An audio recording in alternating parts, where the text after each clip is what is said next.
It's a Bitcoin podcast. The only one that's making your money is you. Listen to the Bitcoin podcast. So hold on and listen to the Bitcoin podcast. Hey, everybody. Welcome to another episode of the Bitcoin Podcast. This is Season 2, Episode 12. I'm the host, Talk First. Most normally I talk first. I don't know. My name is D. He's a mime. Yeah, did he mute himself? No, you muted me, asshole. I didn't mute you. What are you muted me? I didn't Jesse do muted that. me. I didn't do shit. I'm trying to talk. It just is muting me. I didn't do shit. Whatever. We need to get a link to this to put in the Discord. I keep wanting to say Slack. I said Slack. Someone already hitting up the comments. Look at this. Really? Live. It's probably bots, dude. Live. Oh no, it's not a bot. Spike Spiegel. Hey, it's not a bot. I know You know that guy? that guy. Who is that guy? I'm pretty sure that's Tim. I don't want to dox him. We'll see. Uh, We'll see. I think you're right. Wait, hold on. We have to use his Discord. Discord handle so we don't dox him. Anyway, Shit, it's the same Hey. as his. Yeah. So if you God- notice, the title, Godlike of this she. episode, the title of this episode is "Privacy, Scaling, and the Crypto Narrative War." Sorry, I was hoping that we would have some sound effects there, but our sound effects guy is not in the same time zone as us, so no. he doesn't show up. He's like grinding. He's like into your grinding. So we have no production. So get used to it. So this is as good as it gets. But I am going to read a monologue. I hope you guys are ready for this. So we're going to get started. And I'm going to use the teleprompter. Are you? We keep Hey, watch no how secrets. bad D's eyes are when he uses a teleprompter. It's Yeah, pretty funny. don't do that. Don't judge my eyes. All right. So this is going to be tough because it actually moves really fast. I don't know if I can read this fast. I feel like I'm reading in front of the class. Let's give it a shot. So before we get started today, I want to circle back to something Corey said last episode. This idea of building asshole resistant technology, because the more crypto evolves, the more I'm convinced that this entire point of the thing, not faster transactions, not meme coins, not price predictions, it's about making systems where no single asshole, government, corporation, billionaire, exchange, validator, whoever can grab all the power and twist the whole thing into their favor. So, and weirdly, the deeper we go into privacy tool scaling, wars, blobs, L2s, the more the crypto world looks like the old world that we're trying to escape, in my opinion. That's my opinion. So today, we're asking some big questions. Why haven't we rebuilt the DAO? Is Ethereum trying to be Solana or Zcash? Can banks ever become the good guys again? Why are influencers still out here selling XRP fantasies? I mean, we're asking some questions. Not all of those tied to each other. Some of them in and around privacy and scaling and narratives. But let's get into it, guys. Let's go. Yeah. That was from privacy tools. huh? So I was just gonna say, like, we've always been saying, like, privacy tools are going to become relevant to everybody when things get really shitty, and they are moving that way in many countries in the EU. Chat control is doing a thing. Yep. So I guess let's, Price discrimination as well. according to our script here, it's good if we were to try and rephrase for the new audience here who haven't listened to previous episodes. Go back, listen to them. I go through it deeply. The idea of what asshole resistant technology is, right? Mm-hmm. And this is why I care about crypto, is because it's an attempt to make what I call asshole resistant technology, meaning that it's resistant to people coming into a community and then taking it over by whatever influence they have. Usually it's money. It can be just being an asshole. Like the term asshole is a very generic one. It's, in my opinion, someone who is willing to do whatever possible to better themselves in a community at the expense of others. So did he? Yeah, I mean, like and how they do that, what they do that is kind of community dependent. You know, and the idea of all the technology that we call blockchain and peer-to-peer decentralized networks is usually an attempt to keep people from doing that, keep people from accumulating power, and then asserting unconsented influence over the rest of the people. So you either consent to it, and then which it's your fault, and you can leave, or you're in a system that doesn't allow you to do something like that. And so we try to build systems that keep you from doing that. Because if you can build systems that keep assholes from taking over, then whatever evolves over time should be, I guess, you know, better for humans, better for society, more real. Lightning round. Bitcoin, asshole resistant? Most asshole resistant? Ooh, Ethereum, asshole resistant? Yeah. On par. XRP, kind of asshole resistance? No. Oh, XRP, no. fail. Solana, asshole resistant? Ooh, better than XRP?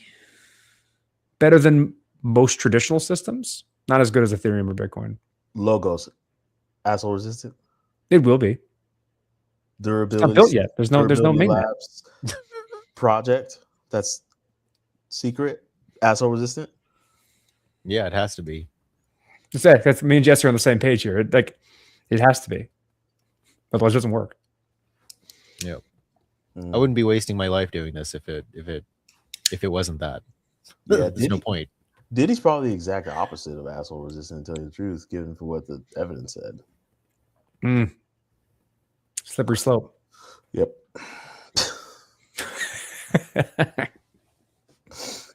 So that's Corey's definition of asshole resistance. Jesse, do you have a definition of asshole resistance? Frozen.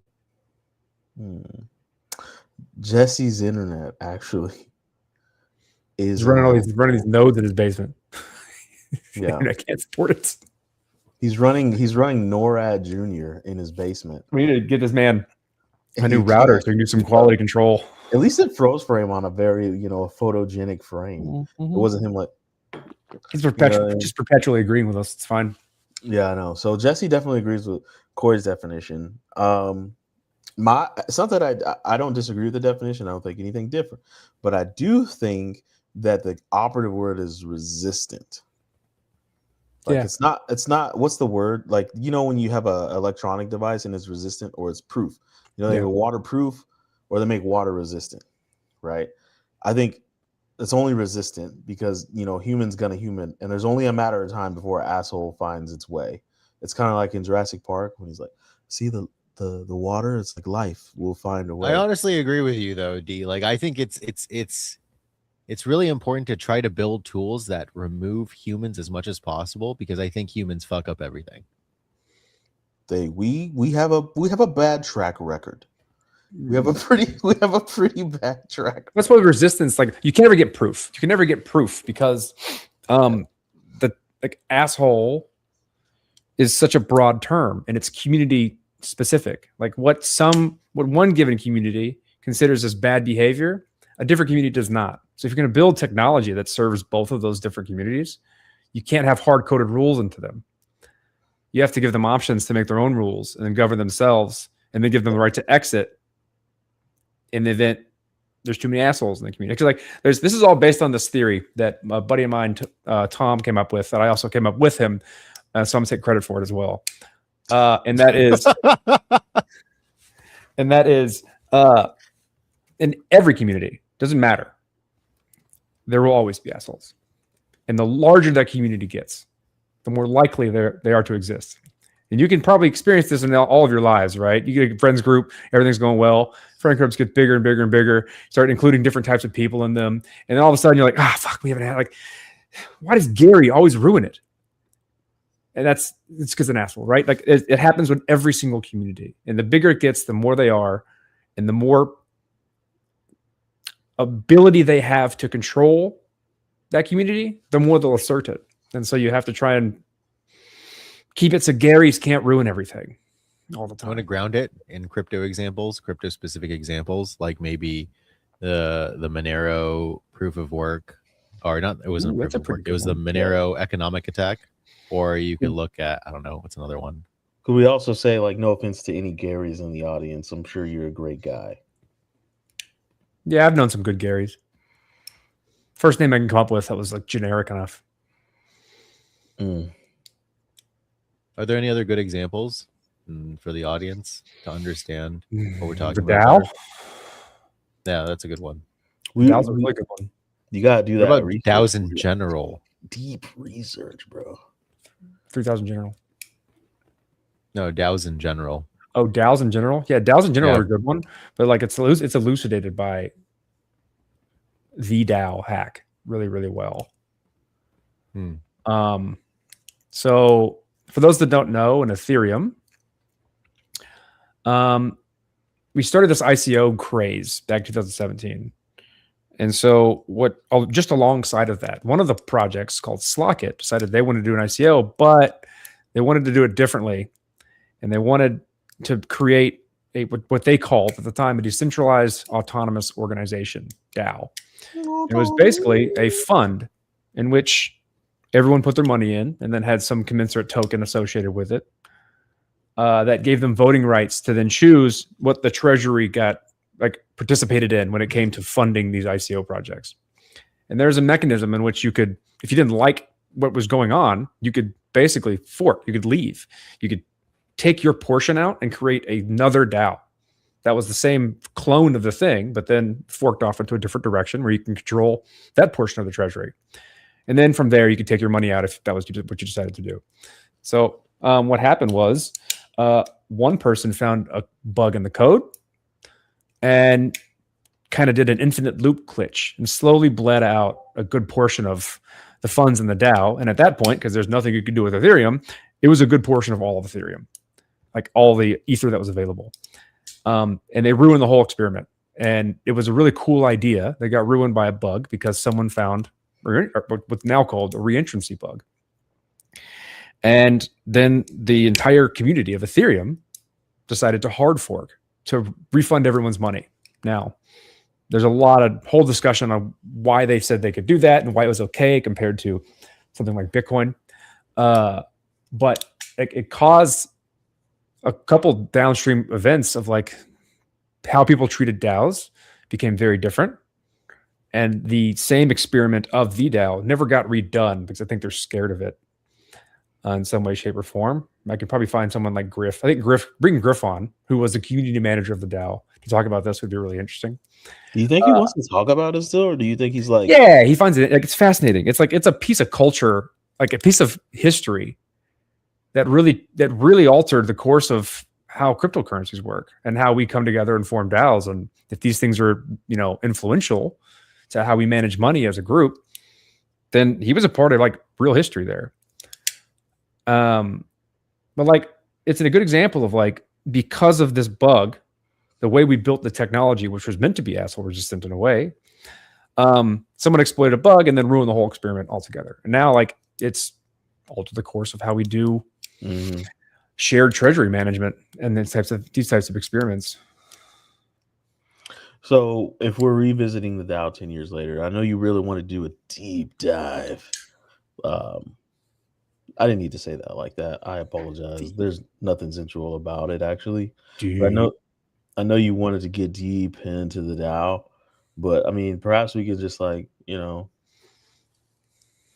we think that the DAO is ever really going to be rebuilt to the same level of the vision that they had with the DAO, which is like this autonomous org that is making executive level decisions about real business logic on the order of, a major corporation that is just totally automated? Maybe there's, nobody. You had an experience, D. Why don't you talk about your experience trying to lead that project within the IFT? Oh, well, my answer would be no. But if you would like for me to talk to that experience, what it boiled down to is we attempted to use something called BPMN, which is business process management notation, which is a fancy way. Isn't it modeling? No, I mean, it is modeling, but that's not what BPMN stands for. I thought that's what it was. Okay. I thought it was I don't know. business process management notation. Business I process could be model wrong. and notation. Oh, well, I was wrong. So, so if you got a business process, right, you got some business logic, you map it out, and the specific program that I was also spearheading would be able to, as you map it out, it creates the Python for you, right? So you could take that process and drop it into another process engine, and it should work like clockwork. The only thing is that business logic and business processes are very subjective.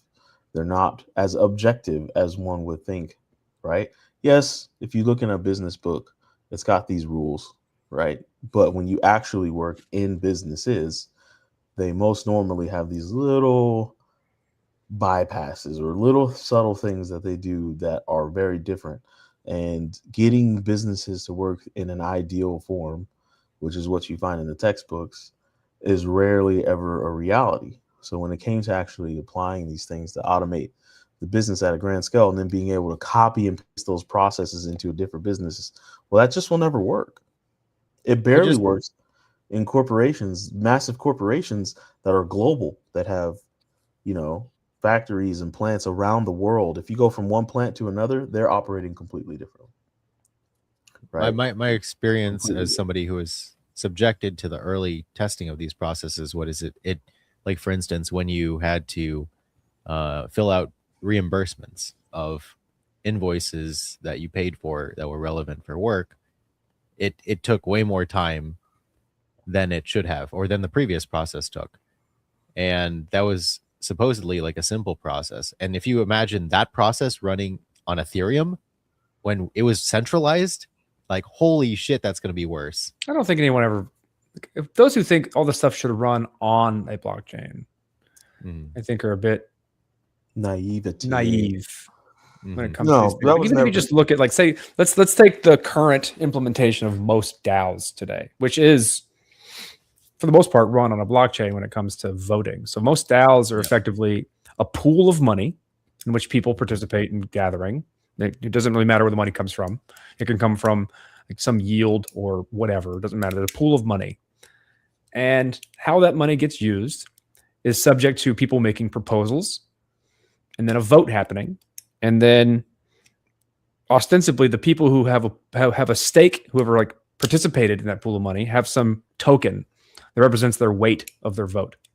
And you can do this in a myriad of ways. So like say you just do a 1-to-1 mapping. I put $10 into this pool of 100. That way, that means I have 10 tokens and my weight is 1/10 of the vote. It's like an easy way of looking at like the idea of that type of thing. Your weight of vote is equal to how much you've put into the pool. You try to get a bunch of people to do this so that it's a nice equal vote, or like reasonably fair votes. Then the asshole's the one with the big pockets. And you have these, who has then a you lot have of this money. asshole problem. So that's why you have things like quadratic voting and stuff like this to try and mitigate assholes. But 'Cause he's just that's not the flagging it. point, right? So the point is that like everyone votes on all the things usually, but that's not realistic for any type of like organization. And what you end up with in a situation like that, and like kind of like the old ENS governance and old Gitcoin governance, things like this were subject to this problem. And DAI was also subject to this problem for Maker. But like everyone voting on all the things becomes a problem because you get like information overload. And also for most decisions in an organization, the idea that everyone gets to vote on it is stupid because not everyone has appropriate information or enough information or appropriate skills to even contribute to a decision in a way that's meaningful. Nope. And so like this naive situation where like everyone votes on everything is dumb. And so that's not how DAOs are going to work. It has to work in such a way that you are asking the right people for a given decision to weigh in on what should happen.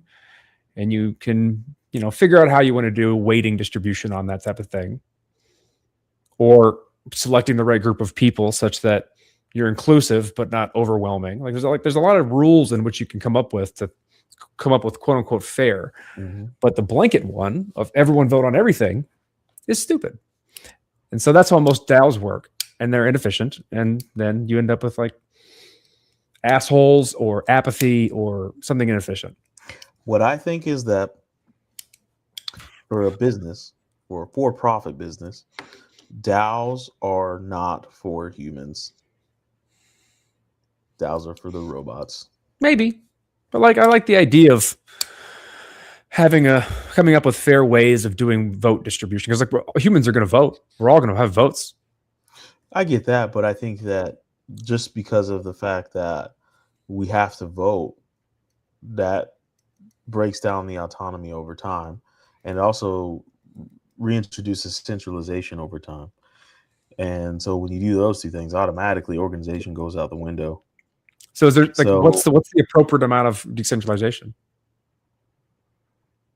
I mean, it's the argument we've been having for like the better half of a decade is like it That's, depends well, the on answer what is you're talking it's about. subjective. Like, Yeah, it depends on what you're talking about. Right? so I mean, reintroducing centralization may not be a bad thing, because like going from everyone voting on everything to the appropriate people voting on the appropriate things is reintroducing centralization, yes, it is. and that's good. It is good, in my opinion. But like, there's always going to be arbiters. Like that's whatever we call it. There's arbiters are a thing for a reason, and so like, I don't know. I just So to ultimately answer your question, Jesse, given my experience trying to build automated business processes for an organization,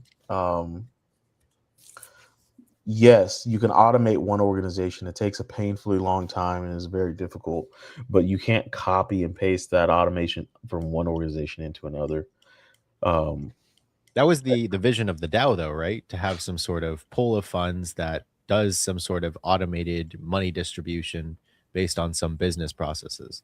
And so if Kind of. you can't I mean, even get it to votes. work, It's like where do I allocate funds? And if someone wanted to exit, I mean, they even then now, made a there's mini DAOs, right? DAO, and then Yeah. they could choose how they would like to manage that one. And like if someone made an exit, others could choose to join that exit, which then would fork Mhm. off and make a mini DAO. Mhm. Okay. But like for instance, like I don't know too much about how DAOs work in general. I know I don't really participate in that because I think it's a bit of a LARP. Like Optimism has a DAO, Arbitrum has a DAO, all these L2s, they had DAOs. They did things like subsidize costs for ecosystem development. They had a lot of different grants that supported public goods in the space, which was useful. I think that was a good outcome. I mean, But- like collective management of a fund is an Yeah. interesting idea. How when it's good, that's a bunch of different options. Like some of those things you just mentioned are good. They've done a good job.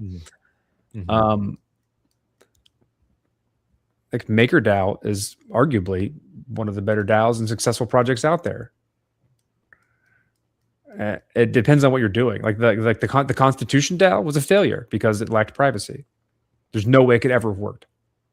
Mhm. But like the idea of like collectively managing money Mhm. is a pretty interesting one, and then being able to automate a good portion of it, and like have different types of voting systems depending upon what you're voting on, automatically executing certain types of financial transactions based on a collective vote. Interesting. I Yeah. can think of a lot of But, cool like, things to try to do with that.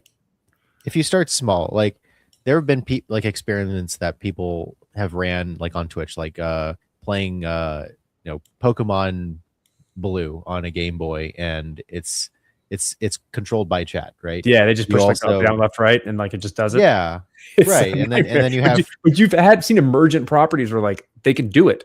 It's shitty, but they actually get it done. I've seen like exactly. It's shitty, but like they can get get it it done. done. But yeah, but it's not optimal, right? It's suboptimal. And then also when some dude gave Twitch stream for his channel $50K to throw at stocks on Robinhood, and they could in real time adjust positions, that also was a failure.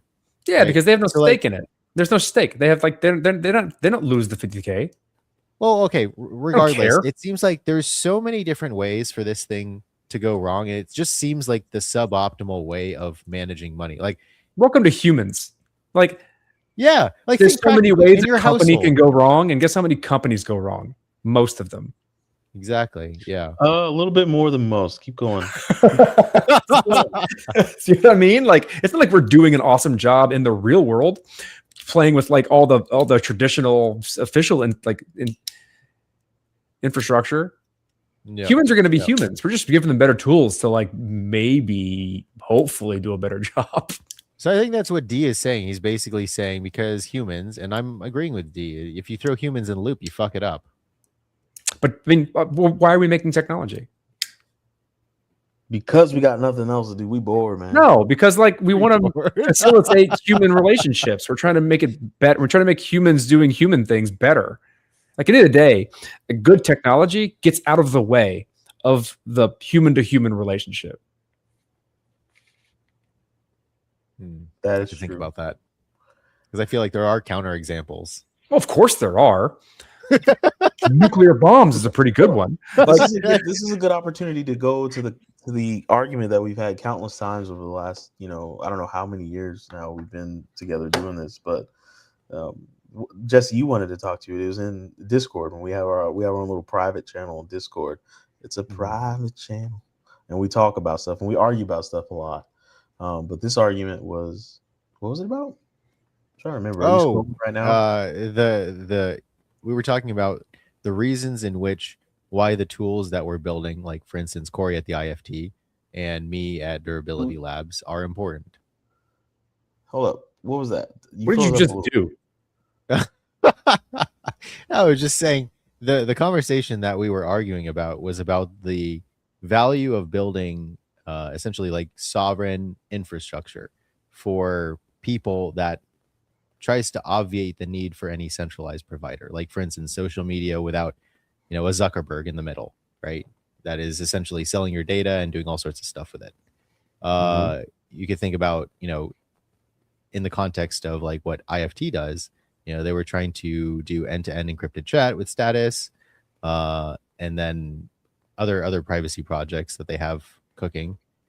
And we were just arguing that this has value. This is worth pursuing. And I think your argument was that what we are trying to accomplish is futile because of the humans in the loop. Maybe. But either way, I don't think you saw the value in it, regardless of whether that was your reasoning. Well, I think it was like there's going to be middlemen in between what me and you build and what a consumer actually experiences.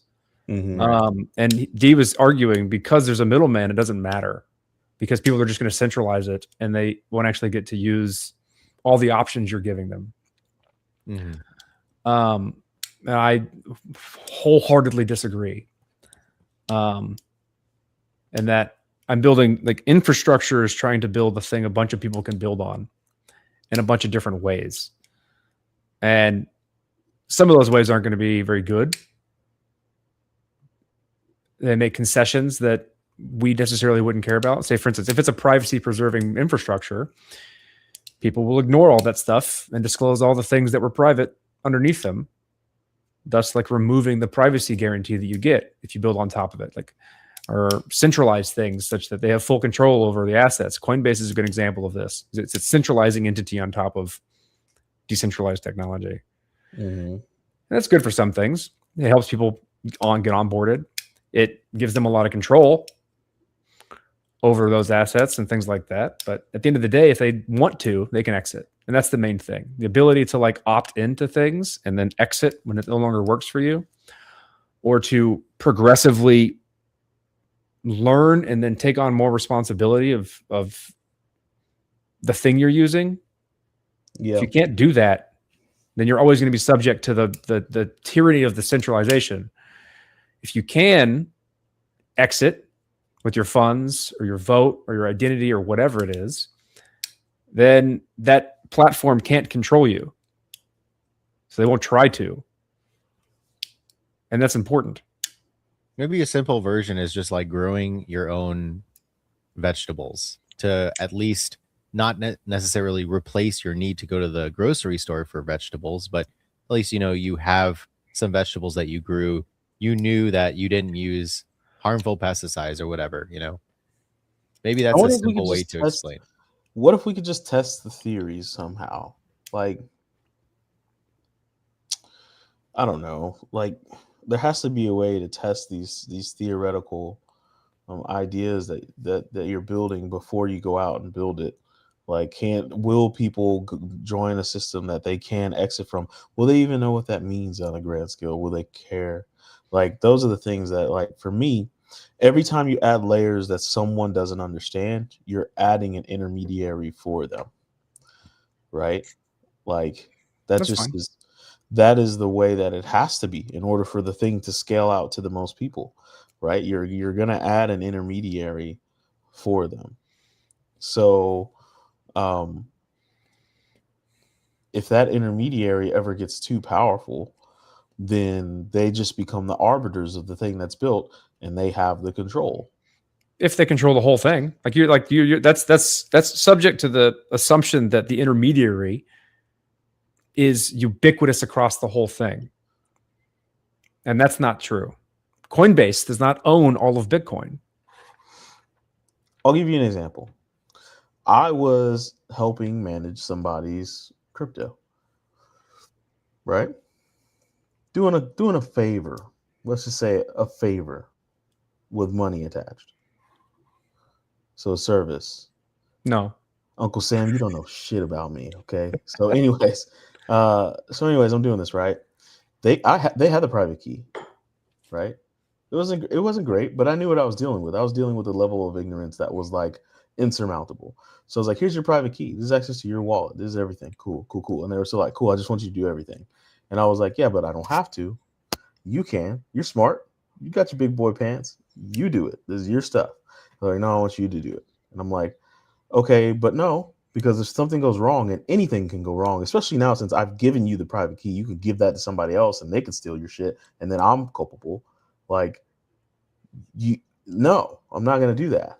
And so finally, it just got to a point over the years where I was like, here's all your money back, because I don't trust your stupidity. Like, you're putting way too much trust in me to handle this, and you're not even doing an ounce of the very minimum of what it takes to have a hardware wallet. And that person is extremely wealthy and intelligent. So I'm thinking like, oh, there's no hope for this stuff. Okay, your N of one example doesn't take into account the thousands of people that need that type of thing. You're talking about a rich person that doesn't give a shit. People, so it was an N of 10. Okay, great. That's not talking about most of where this technology actually serves people today. It serves a small niche of people willing to do the minimal amount of effort. I know how a hardware wallet walks. I know how to make a cold wallet. I know how to make a paper wallet. I know how to do these things. They're not difficult. Yeah, but like the people you're interacting with are trying to make a buck with extra money. 100%. They don't care because they're oppressed, or their government money blows dicks. Why is caring about a thing why do I have to care about that thing for it to be a part of my life? Because you need something you don't have. When your government money can't hold value to anything, you're going to care about putting your value somewhere where it does hold on to some level of stability. Or I'd like to quote my good friend Jesse on this. And he said, quote unquote, get good.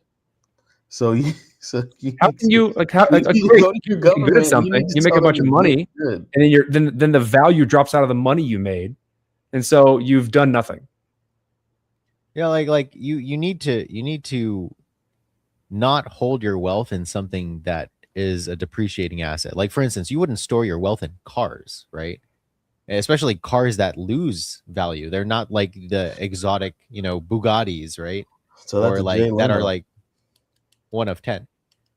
You know what I mean, right? You would never invest in a fucking, I don't know, a Maserati, right? And once you drive it off the lot, boom, you lose value. Right? What if you had to pay your taxes in Maseratis? That would be awful. Exactly. So you're just looking for a lot. Great. And then the moment you get one, it goes completely depreciated and you can no longer do anything with it. And all that work is worth nothing. Yeah, let's talk. This is good. This reminds me of the old conversations. Think about this one. They won't release the inflation data, and they're allowing you to put twice as much away in all of your government regulated savings accounts, which means how bad was inflation really? If they've changed the law so you can put twice as much away in your HSA, twice as much away in your 401k, twice as much away in everything else. I mean, I'm no economist. If we had like a vehicle to like put our wealth somewhere else and attached to that type of thing, that'd be really helpful. Yeah, it'd be crazy if there was this thing that could, and one of them could buy you a very, very high end Lexus. But I don't know if this is the right show for that kind of conversation. But anyway, I think it was a good rebuttal from Corey. Like, he basically said you have one data point, and it's a guy who has money and wants more money and doesn't want to do any amount of legwork to learn how a technology works. It's like buying a nice set of pans because you want, food cooked in a certain pan, but you don't want to cook it yourself. Well, then you don't really need the pans. Like, you could. It's that's a really terrible metaphor, but I was trying. It's just really bad. Trying. I was gonna let you go. Honestly, like, realistically, people in like African countries, right? Their fiat is very volatile, right? So they want to store it in the dollar, but they can't get access to dollars. So the next best thing is like a stable coin, right? For them. So these guys, like, they use phone apps. They don't even custody things on like a really secure way. They have like one phone, and it's probably a shitty phone, and they have a hot wallet that is basically storing their entire wealth, which is, in American terms, probably not a lot. And they're using USDT. It's still better than what they got at home. And it's still better than what they have. That's where my frustrations with this entire technology lies. That story that you just told has been being told for 12 years now. 12 years. They've been telling the story. It's real. I know. They've been telling the story. They're using it. Of the small African village, which always has to be African for some reason. There's other broke motherfuckers out there. But there's, small look at El Salvador. Like, look at South America. They love this shit. Same thing. The exact same thing. I'm doing the Stewie head turn on that one. I don't know. What do you mean? No. I know people that've been there. Same thing. You need to leave the country. So you would like to defend Africans, or you're mad people are using Africans as an example because it's bad? Which one is it? You need to choose. I've talked to these people as well, and I'm not hearing the same things. So I'm just Americans are looking at crypto as an appreciating asset, right? And it's more of like a pump and dump that they just ride and they throw money at. It's like very gambling oriented. I've yet to come across an American ask me about this stuff. If this technology were that great and that empowering and that awesome, then those countries that you speak of that quote unquote love this would have amplified it to a point where it overshadowed all the other countries' need for it. I have a pretty good rebuttal to this one. And that is, what we have built isn't good enough because it's not private. It can't provide the properties that it's set out to because it is not private. It can still be censored. And the people who use it can still be censored, which is equivalent the same. Yeah, but people just use Monero then. Monero stuck around pretty well. Yes, but now that the cat's already out of the bag and everybody sees that the cat had a tether on it, you can't just release an untethered cat without them being like, oh, wait a second, that's too private. That's bad money. Yeah, that's going to be a difficult thing to do, but I think it's worth it. Like, at this point, crypto has been around long enough and narratives have been around long enough where it would be the flip of a switch for an asshole to say, oh, that crazy good private money, that digital money, that money bad, that money for terror. And I think that's worthwhile. So like that, you're right. You're very much right. They will try to do that. Yep. And this is where we get into building, once again, asshole resistant technology. And like the story of how BitTorrent came to be is a really good example of this. Yeah. In the beginning, it was Napster. There's something before Napster, but like what we all remember was basically Napster. And the Napster got shut down because it had centralizing aspects to it. It was a business. They just shut the business down. And so the next versions of this came in through like LimeWare, BearShare, Kazaa, things like this. And then iterations of those got shut down because they also had some centralization aspects to them. And then in the end, through each kind of attack vector that got leveraged and worked, which shut down the networks, the next iteration, the next version of those networks got more resilient because they learned from their previous iterations on this is an attack vector we now have to care about. So let's redesign things such that this can't happen again. So the technology, which we today call BitTorrent, and in some cases BitTorrent over Tor or Tibble or something like this, got more and more resilient to the attacks that brought it down in the first place, such that the BitTorrent today is still a significant portion of internet traffic and can't be shut down because there's no way to shut it down. There isn't. You can't turn it off. It runs over the same tubes that the internet works off of. You turn it off, you turn on the internet, turn the internet off.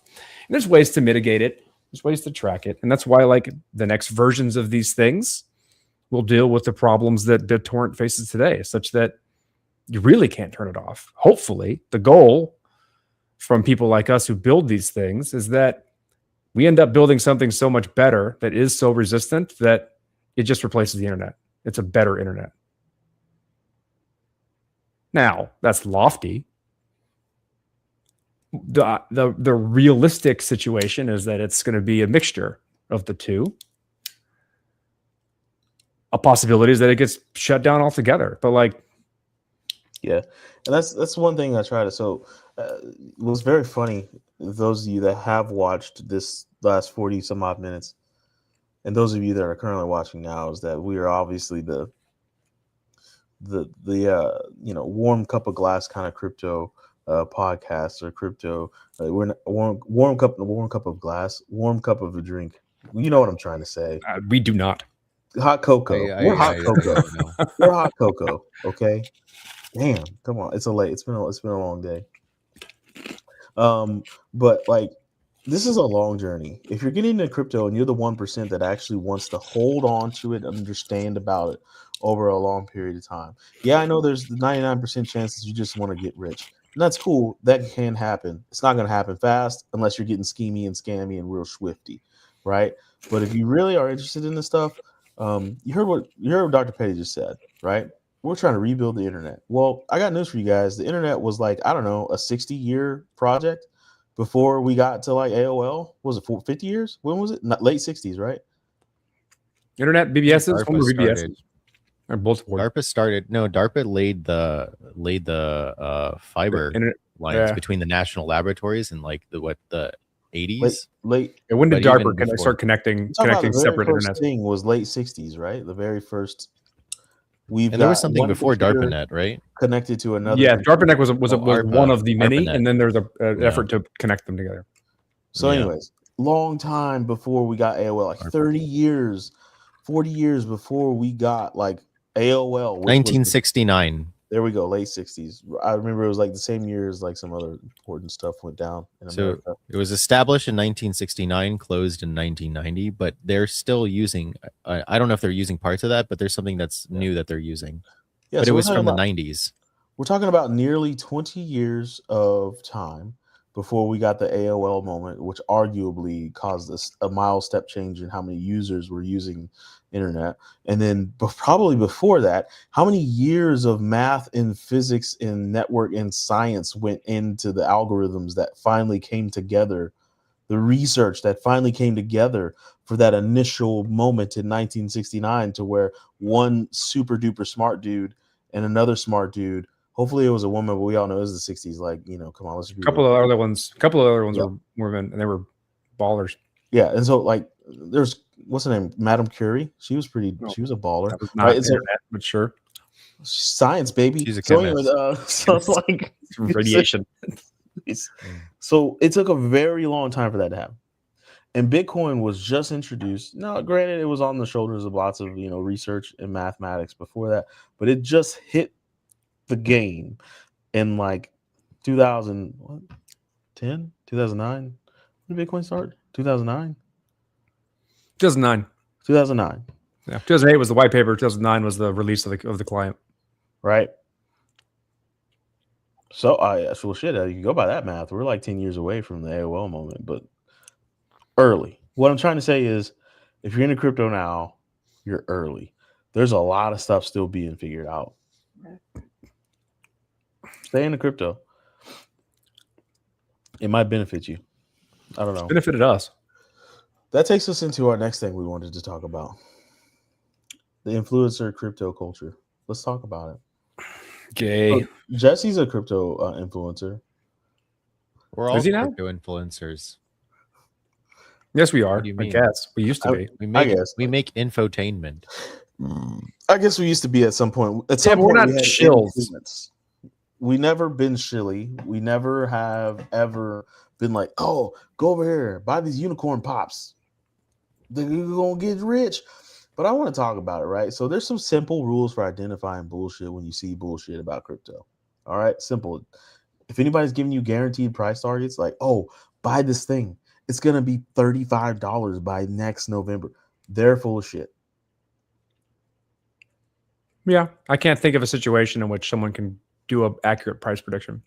Full of shit. If there's secret information that they're like, hey, if you join my club, if you click on this link, if you join my email list, Tell you for sure, if you're buying a token after it's publicly listed, you're getting dumped on more often than not. For sure.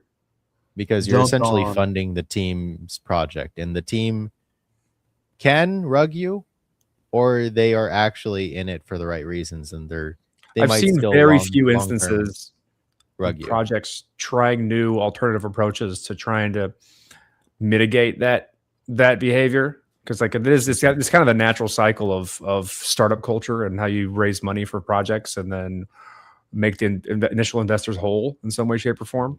Yeah. But there have been attempts of mitigating that startup funding dump cycle, and then like kind of natural price action happens after that initial dump. Can't name off the top of my head, but I've seen some of them. So there's efforts for it. I don't know what works yet in terms of the crypto, the asshole resistant version of doing that. Mm-hmm. Like not taking a bunch of VC money that immediately expects to be made whole is a good start, but like good luck finding groups that do that. Yeah, most VCs, depending on how sharky they are, they expect turnaround back to their LPs of profit in 1 to 2 years, and that's insanity. The terms that they negotiate. Bro. So like standard Silicon Valley culture influenced the way that ICOs were done, meaning that it was usually some sort of 1 year cliff where nobody gets access to any liquidity for tokens other than just introducing like some sort of public ICO event. So you give liquidity to market makers, LPs, and then the team themselves don't actually personally get access to tokens immediately. It's usually some 4 or 5 year vesting period. And, you could do linear vesting, you could do all sorts of, fun, fancy things. But at the end of the day, what really matters is that your protocol actually has traction. And that traction is dependent upon what kind of protocol you're building. And more often than not, everybody in crypto cannot find real revenue in their protocol. And what ends up happening is you just see that super spike in terms of there's really no liquidity just for market makers. And then you see a token dump long term. There may be little spikes every bull run over multiple bull run cycles that happen. But generally, it's just down to the right.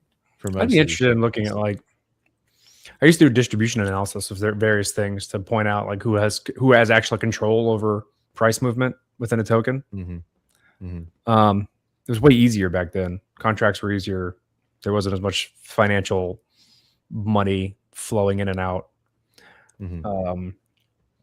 Be harder to do, but like looking at a given project and looking at how its price moves relative to where money's going in, where going out, the distribution of the tokens across individual players, all that type of thing would be interesting to do nowadays, because like I'm sure it's so much more complicated and gross than it used to be. In terms of like who controls price action? Because like ostensibly we make tokens because they're useful towards the network that they operate in. Like Ethereum is a really good example of a utility token. It is the thing that fuels the network, and it's how you pay for paying for computation. Yeah. And it's the thing that also secures the network when it comes to validation, and that balance is relatively good, I'd say. between the two of those things. And so how price action happens from there is differentiated from that utility. And it seems as though it's less manipulated than some of the other tokens, maybe because it's just a bigger pool. It's harder to manipulate, or there's no point in doing it because there are easier tokens to do it with. I don't know the answer to that. But like most tokens don't have, like if you look at any meme coin, it literally doesn't have any utility on purpose by definition. And so the only thing that can move its value is hype, net buying pressure, influence, hype, whatever. Yeah. It's like it's just rallying a group around a meme and then convincing them it's going to be around, or convincing them they're enough in the in group that the next wave of in group makes their token go up and they can sell it then, or hold on for later if they're stupid. Like, I don't know, like the dynamics of meme tokens doesn't make sense, but it's by definition doesn't have utility. That's how it like skirts the Howey test in terms of being a security. Mm-hmm. So there's I don't know, guaranteed like price targets, secret information, and deflationary lies. Those are the things that I'm deeming easy ways to identify bullshit. What are When somebody's like, deflationary lies? Oh, it's capped, so it's deflationary. I win. And it's like, it's not that easy. I know maybe mathematically, I guess it might be that easy, but it's just not that easy at this point in the game, right? Deflationary equals price go up. That's Litecoin how that's going. Yeah, price go up, but you gotta wait a while, right? So you need to be careful, right? So I guess to flip that conversation on its head, what does real crypto literacy look like? Because we're not going to be the only people that talk that good shit. There's lots of people out there talking that good shit. What does real crypto literacy look like? Is it just the opposite of those things? They're not giving price targets. There's no secret information. They're fully transparent. Anytime they know something, you know something. Then they're not pitching you economic bullshit. What do you mean by crypto literacy? How do you make good decisions? Like, how do you know a person that you're listening to? So we've had like 80 people come in and out of here right now, listening to us for various amounts of times. I'm going to make the assumption a lot of them are noobs to crypto. Just making that assumption. I don't know that for sure. I'm going to make that assumption. How would they know to listen to us or listen to somebody like BitBoy, who's like, oh, buy these kangaroo coins, baby, to the moon? Yeah, but that's what grabs people's attention. I literally followed an X account today. Screwed? Are we just too old? We screwed now. We can't get in. You asked me to define literacy. So what? So that's what I mean by literacy. That's not literacy. That's illiterate. So if we were defining literacy, it's someone who, when they talk, you know that they know what they're talking about when it comes. They're not making promises. They're giving you education so that you can make a good decision. And the seedy thing here, the insidious thing here is that when you listen to some of these influencers, they use the words of education while trying to make promises. They're like, I'm going to give you, we're going to go deep in the weeds. I'm going to give you inside knowledge of how this stuff works so that you can make the best decision for yourself and buy this token because it's going to the moon. Like they use the language of education while trying to provide guarantees about something, as if like you're getting them in on the inside. Like now you know versus what everyone else knows because you listen to me versus real education. And if you talk to somebody who's actively looking at the ways it can go wrong, how it can be broken, the like nuance, and is trying to like actively look at the risk of something and balance it, then you're going to be better off than someone who never really spends that much time on how things can go wrong and how this could be a good decision under certain circumstances, but there's still risk. Because like everything in crypto is ultra fucking risky. Yeah. There's let me nothing flip in the crypto question on its head. safe. Let me ask you this, D. Who is the most crypto literate? Oh, damn, what's his name? Oh, I forgot his name. Jameson Lopp. He's up there. No, he's the tippy top. Him and what's Look his at Bitcoin, name? yeah. Receding hair. Who's receding hair? Guy? Andreas Antonopoulos. Andreas Antonopoulos. Those two are at the top. I think Okay, Jameson but- is limited in the scope of the things he understands. He's so dedicated to Bitcoin that he's lost understanding of a lot of the things that exist, and so he ignores it.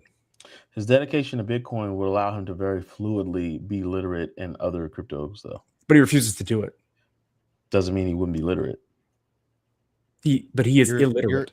You're It's like illiterate if somebody you don't studied their do it. life, if somebody It's like dedicated their life, you're an intelligent person that you were helping out who's wealthy. They are capable, but they are not going to do it. Like honestly, like my dad is a good example of this. He has enough money, he doesn't care about money. So whenever he hears about crypto making people money, he doesn't care. He's not looking for money. But if I tell him privacy, your privacy is getting intruded upon. Like he shared a video with me today about travel policies changing for travel to Europe in 2026. He's concerned about privacy now. Guess what crypto can potentially help with? Privacy.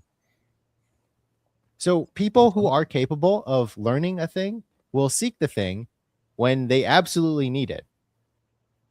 Yeah, that's the weird thing about some of this is a stuff, tricky right? time. It's like it benefits the early worm, or in some cases, like people care about privacy after their privacy has been trampled on, and or like security. People care about securing themselves after they've been breached, Right. and that's a really hard thing to deal with because Yep. more often than not, that's too late. Yep. And getting back to square, like you're so much better. I mean, this is the same. We can generalize this argument to something that applies to most people, and that Data being breached. no, I Like- mean more generally, like spending time on delayed gratification is not something we humans are very good at. Oh, go, yeah. Collectively. Okay. You want to do that one. Okay, fine. Sure. But like that's the general term for all of this, right? People want the thing right now. I'll deal with figuring it out later, but they never do because right. it's hard. It takes time until you fucking have to.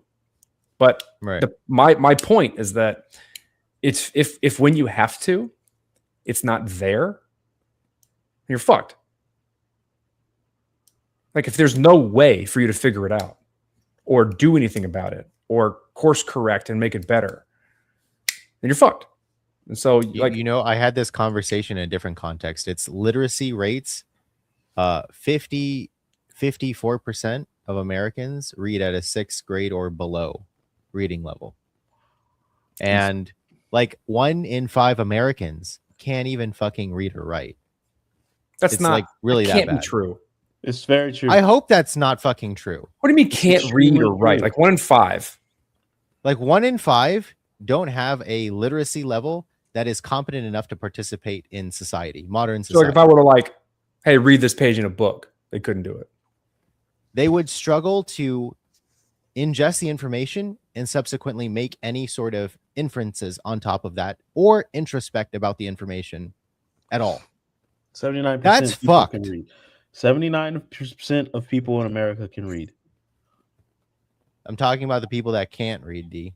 21%. The people who get ASVAB below 76. I know Well, you're talking like, about the people at who what can't level, right? Like, can't read are two very different They things. can't Because, point some the gun people the can right but they way. can't digest anything above a certain grade level.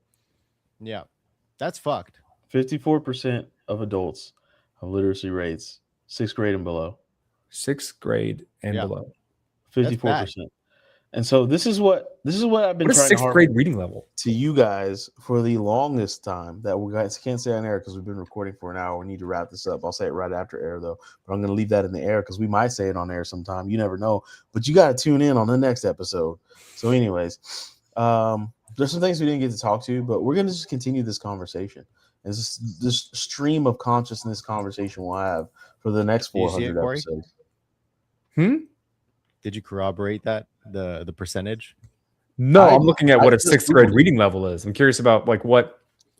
You should just Google how many people are illiterate, considered low literacy or illiterate.